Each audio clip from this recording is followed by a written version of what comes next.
Reggie, I hearing you talk, I was making a comment to Jordan because we went to seminary together, and I was telling him I can't remember one seminary class that I took where the focus was on developing the kind of kingdom-oriented leaders and disciples in the church that you're talking about. And so our entire educational system for pastors is set up to do something totally different than what you're talking about.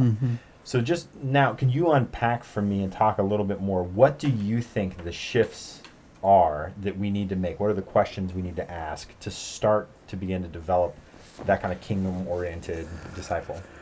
Well, it's such a great question.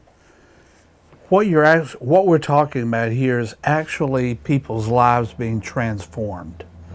Not enlightened, not educated. There's nothing wrong with those, but those stop way short of transformation. And so I think one of the questions we need to ask ourselves is, what kind of environment is required to foster life transformation? I'll give you an example of one way that I helped a group of people, or I tried to introduce this question to them. 6 teams of church staff folks that I had called together around this, and we went to a CrossFit box. Is that what they call it? That word. It looks like a torture chamber to me. But so we go into this CrossFit space, and I had the coach there, and that's what they call him. He's a coach. Yeah. And because people's lives, particularly at that time, it was really a popular deal, and people were changing. It was changing people's lives, and they were talking about it. I said, "Tell us what happens in here that you get that kind of raved response of people getting up before God, and going down and, before they go to work and all that kind of stuff." And so he just talked about, different elements of a CrossFit experience that helped to be transformative, like accountability. And everybody in there, goal setting. But that's part of goal setting, is the whole accountability. You've declared in front of God and everybody, this is what you want to do. But then you're not left to do it on your own. You don't go through CrossFit by yourself. You got a partner in there, and you got a coach who's helping you, do it. And he just went through elements after that. So I think far too often our discipling efforts, like you say, we've created students, and so it's a classroom model. It's pretty, everybody knows the answers to the questions, and we just traipse through this stuff instead of opening life up for examination. Life is the curriculum, not the printed. And I've written curriculum. It's some of the best curriculum, maybe the best curriculum that's ever been written, as I think about it. But it would actually change the world if only I would do it. You know what I'm saying? So, there's such a gap between that kind of academic, we should and we must and don't we all, versus the reality of life, which is where Jesus always was, the reality stuff. And he put his disciples in situations that were uncomfortable on purpose. Well, most churches we're trying to reduce comfort. We're trying to reduce uncomfortable. The American dream is not to have pain, and to avoid suffering and all that. We want to help with that here at our church. Yeah. So we're going to inoculate you and isolate you from the pain that's going on. Anyway, so I think we ought to ask her, what are the elements? I think, too, I think in the church there was this idea that we have evangelism, then people cross over, and then we start discipleship. We've got to start thinking about discipling people way before they are believers. If we're into developing people, which I think is Jesus did. Jesus started developing people well before they declared, faith or whatever in him. I just think we've got to quit figuring out how to turn people into church people first, and then we can disciple them. that's why when we do ministries in the community or schools, we've got to be ready to give an answer for the hope that's in us, even as we're ministering to people well before. I mean, they don't have to sign up for the 14-week course. We from the get-go, we've got to be thinking about when we engage people, how are we helping them grow into the life that God wants for them? For me, that's what discipleship is. And we got to figure out how to engage people then in that regard. If they don't have to be church people first, we've got to figure out how to engage people who are not susceptible to being congregationalized. There are so many people whose life rhythms don't match a congregational rhythm, which every 7 days we go through a whole business cycle, in the church. And that's not how I live my life. That's not how most folks live their lives. I mean, we have different cycles and there are people that, well, it doesn't, so that congregational rhythm, there are a lot of people that just doesn't make sense to them. Yeah. Doesn't fit their lifestyle, their availability, or any of that. And so we got to figure out how to, and of course, that means we have to be available to them on a more, kind of more of a DVR approach, rather than, the old live TV. Right now, most churches are operating their discipleship live TV. If you don't get here, and if you don't get it when we do it, you miss it. We could be smarter than this. We've got to have resources available to people when they're ready, when they need it. We really don't want people skipping 30 seconds ahead every time we get to the office. We need to excel. Yeah, if you could just leave your card number on file with us, we're heavily protected against hackers. We think. The other thing that people need to know if they're going to be transformed, they need to know they're growing. People want to know, am I developing?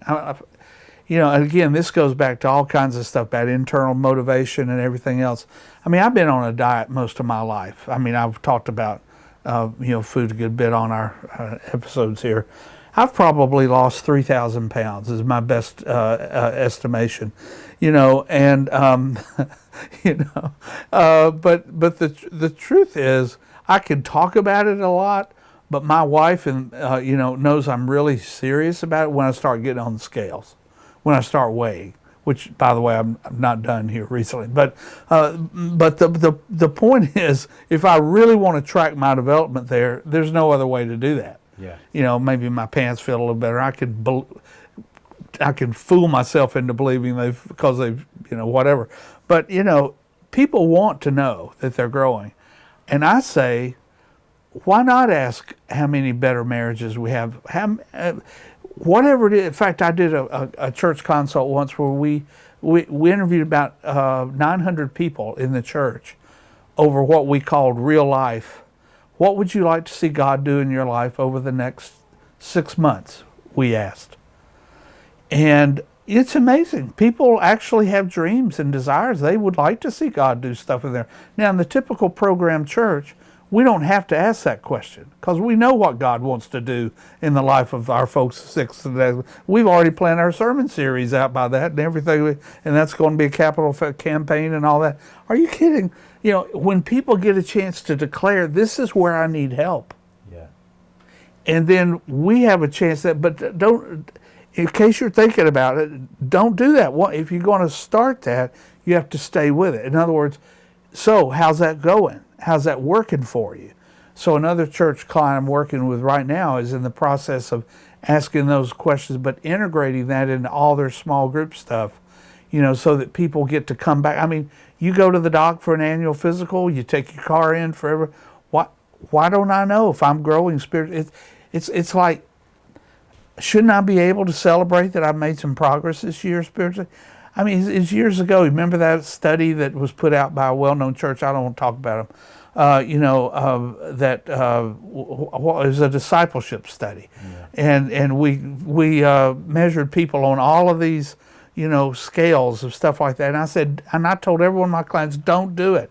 If you're going to do that, get you a bag of Prozac, when the results come out, because we have spent years telling people you don't pray enough, give enough, visit enough, serve enough, and then we ask them, do you pray enough? Do you visit enough? What do you expect people to tell us? No, I'm not near the. Well, it's always going to come back on a deficit, like that. Why not flip this script and give people a chance to talk about where they're making progress? Yeah. And anyway. So, but what do I know? I'd like to see our churches, congregations, just be that kind of life-centric. And I think maybe that's the last thing that I would say is we got to keep asking ourselves, what's the narrative that underpins all of our discipling efforts? Are we really just trying to fix people? Is this sin management? Is that our goal? I don't know about you. Well, probably I do know about you. You probably need a lot of that. But in my case, I've just grown past that. And so, I need another narrative. And the narrative, to close the circle, to go all the way back up to the top of our discussion. Yeah. People come from the heart and the mind of God, helping people experience life. What else is there? What are we waiting for? Yeah. Why would we postpone living or postpone that kind of deal? So let's accelerate people's capacity to enjoy life. That's the point, and then celebrate the heck out of it. Yeah. You gave some really great concrete examples earlier when we were talking about the scorecard, like some things we could change on the scorecard. Do you have some similar thoughts when it comes to this kind of thing, in terms of people being able to have almost their own personal scorecard about their spiritual growth?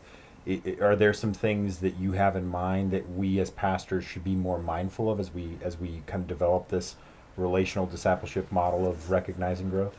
Well, I am in early stages with some of these kind of interview approaches, building a coaching environment with some of my clients, where we're really specific about letting people self-declare, this is where I need help. But I'm also trying to build into those kinds of conversations the capacity to roll that information up.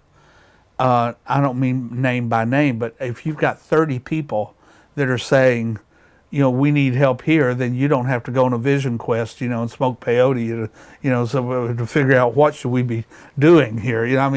This is the kind of information that really could help drive pastoral engagement from that point of view. But I'm not far enough along to say that I've got folks that are walking around with scorecards or report cards, and they're doing really well. I would just say, I think the most important thing is, I don't care what your questions are, but that we're letting people begin to participate in their own recovery. And to me, however you get that done, I'm all for you. And because people got to become people. Yeah. Good. I love it. That's it. That's all I got.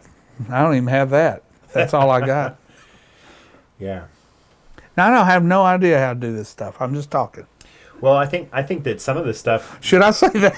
Well, I think some of the stuff you're talking about right now, it's almost, we could create metrics we could measure with some of the scorecard stuff you're talking about as an institution, right?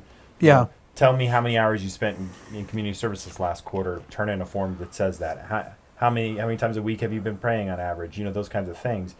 But this kind of stuff you're talking about with discipleship, it's so relational that it almost has to be customizable to each person, and it's hard to create like some kind of sets of metrics because it's more intuitive. It's because of the relationship we have.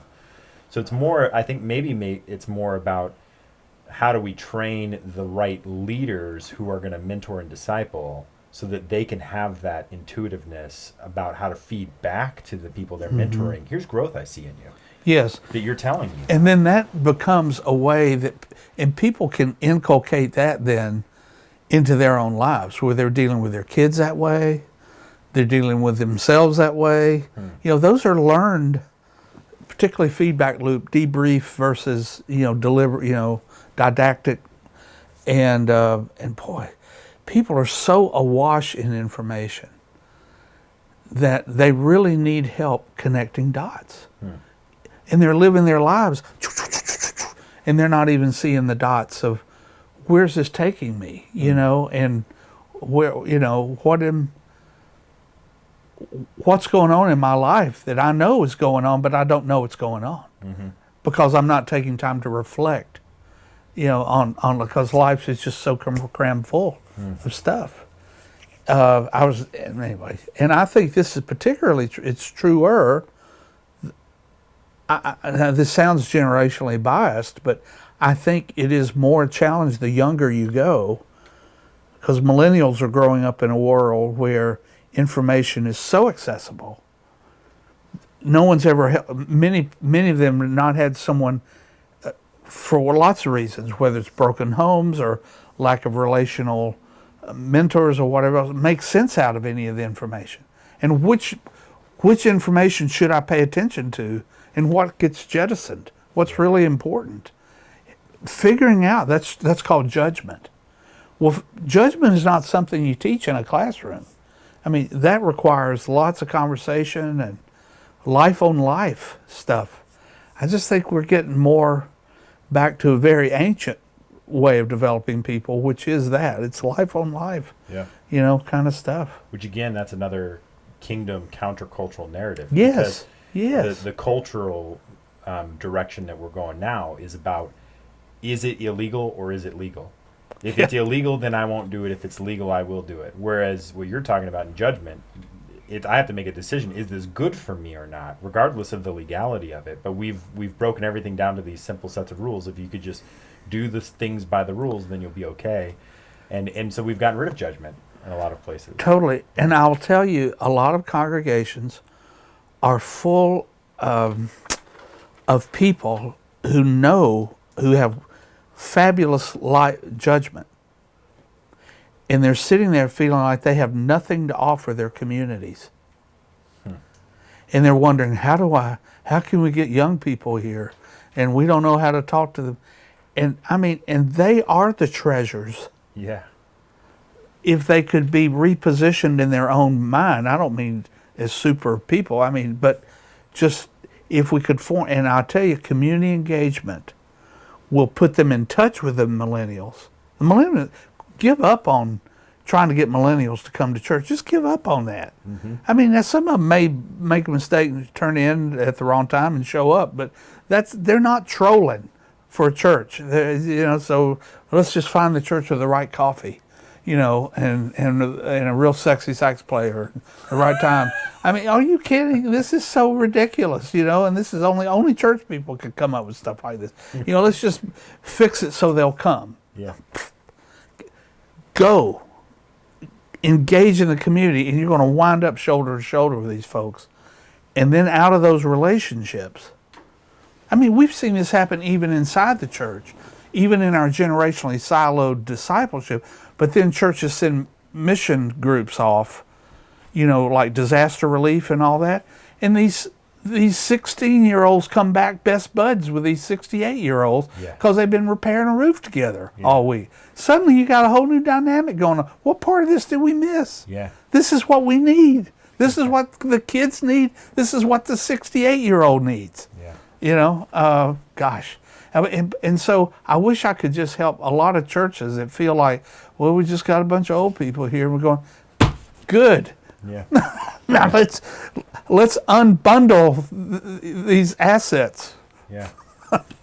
I think another thing that we've done, and I'd love to hear you reflect and talk on this, is we have so poorly as pastors helped our sheep, whatever, our parishioners understand the movement of God in their lives in a way that they can recognize it as the movement of God. I'll tell this story. A woman in my church who was in her 90s, one of the most beautiful human beings I've ever met. She recently passed. And when I came to the church, I would ask a question of people: who in the church has had a spiritual impact on you? Who has had an impact on your spirituality just from your interaction with them? And an overwhelmingly large number of people in the 70s and 80s crowd mentioned this woman. And she was a regular in my midweek Bible study, and we were talking one time about recognizing the movement of God in your life. And she said to me in the group, you know, Chris, I don't think God's ever really moved in my life. Oh my. Wow. And I was like blown away because her name was the name that everybody else had said. Yeah. But it wasn't a problem of her not having God move in her life. It was a problem that she had She didn't never know it. been She told didn't- how yeah. to do it. She, after weeks of us having discussions about this, she later came to me and she started telling me some stories of how she was remembering how God had moved in her life. And it was just amazing. That to was a see. gift to her. Yeah.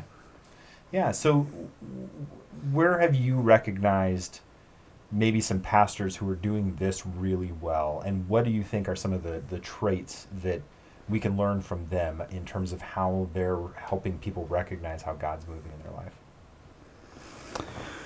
I'm sure I'll give a much better answer than I'm about to give you on the plane headed home, as I've never had anyone ask me that. I will say there are qualities of those people.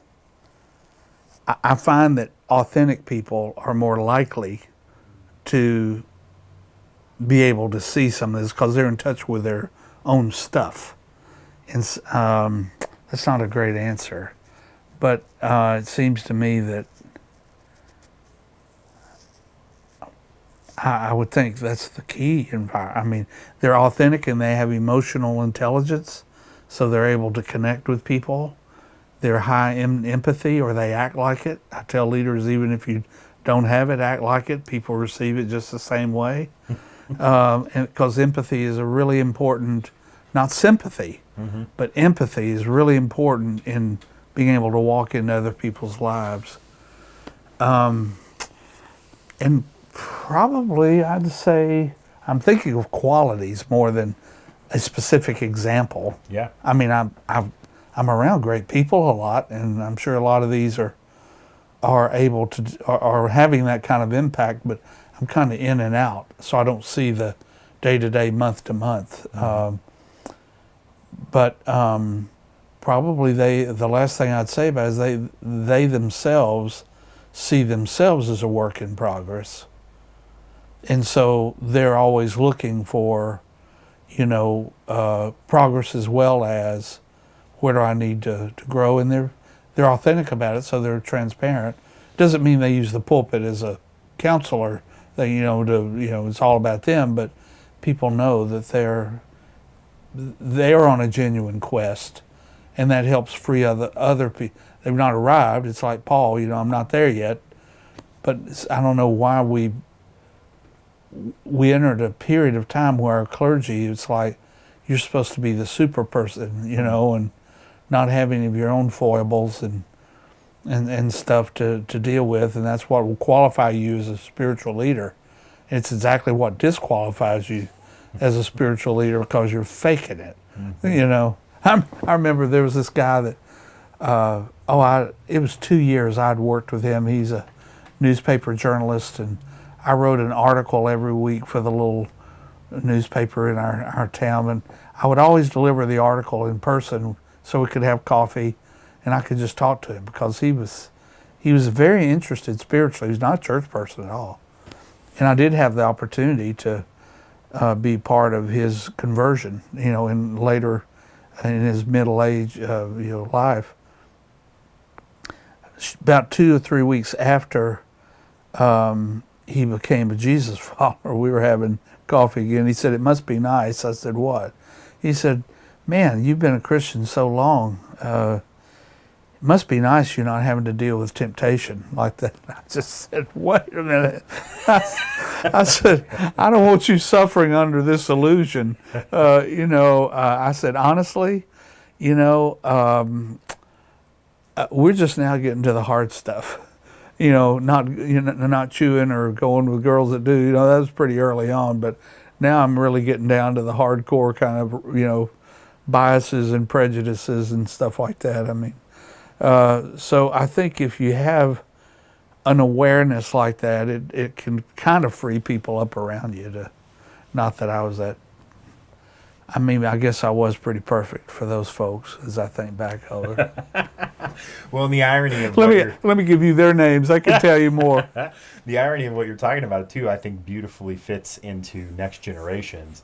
Is what I've found, being kind of on the upper age of millennials, is millennials and younger generations really, really value authenticity. Oh. It's the anti-institutionalism. It's the entry card. You don't even. It's the access to the vault. I mean, you don't get. It's the password that opens up. Yeah. The system. Otherwise, you don't get in. Yeah. And I agree with them. Yeah.